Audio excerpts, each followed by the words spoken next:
त्याबाबत आपण जरांगी पाटलाशी बोलणार आहोत. दादा, गंभीर प्रकारे तुमच्या खुनाचा कट रचला जातो, सुपारी दिली जाते.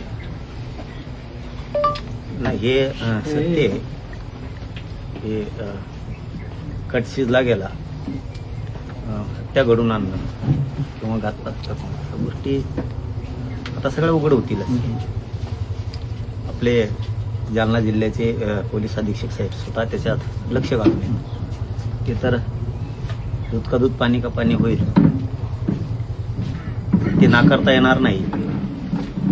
ही कट षडयंत्र खूप मोठ्या व्यक्तीने शिजवलंय हे सत्य. आता ते तपासात येईलच, तपास करतीलच. मी याच्यावरती सविस्तर सकाळी 11 वाजता बोलतो, उद्या सकाळी पत्रकार बांधवांच्या समक्षच उद्या बोलतो.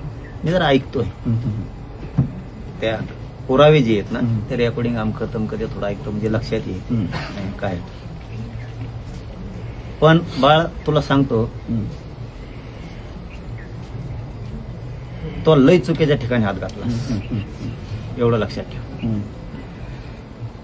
असले उष्टे खरकटे लय बघितले आम्ही, असले बाडगे. तू लय चुकीच्या ठिकाणी हात घातलास, तू लय चूक केली बाळा, तू हे ध्यानात ठेव. कारण मी करून घेणाराला म्हणतो, हे चुकीचं पाऊल तू उचलायला नको होतं. करणाऱ्यांपेक्षा करून घेणारा हे असले खरकाटे, असल्या झाटू ज्याला आम्ही मोजतच नाही. आम्ही मराठी आहेत एवढं ध्यानात ठेवू. तू आता लय चुकीचं पाऊल उचललंस आणि चुकीच्या ठिकाणी हात घातला, त्याच्यावर तर मी उद्या बोलणारच.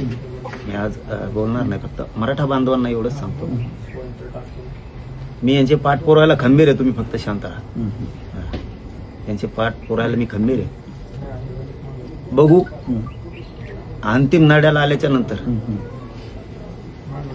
बियाला नाही ठेवायची वेळ आली तरी बघू वेळ आल्या. सध्या तुम्ही शांत राहा. मी यांचे पाठ पुरायला खंबीर आहे. जर यांच्यात यांनी रचलेलं कट षडयंत्र हे जर यांचं टोळीचं गँगवारचं म्हणूया ते काय असेल ते मला नाही माहिती. ते काय ते भेदून जर आपण माहिती काढू शकतो तर आपण सुद्धा एवढे कच्चे नाहीत, एवढे कच्चे नाहीत. कारण त्यांनी आतापर्यंत केलेल्या आणि पुढं होणाऱ्या घटना कधी कळू दिल्या नाही. व्हायच्या अगोदर जर माहीत होतंय याचा अर्थ आपण सुद्धा कच्चे नाहीये, आपण सुद्धा लांब हात टाकू शकतो. हे त्या खरकाट्या उष्ट्या नेत्यांनी सुद्धा लक्षात ठेवायला पाहिजे. बेटा, तू लय चुकीच्या ठिकाणी खेटलास, ठीक आहे, मी काहीच बोलत नाही आज याच्यावरती. फक्त माझ्या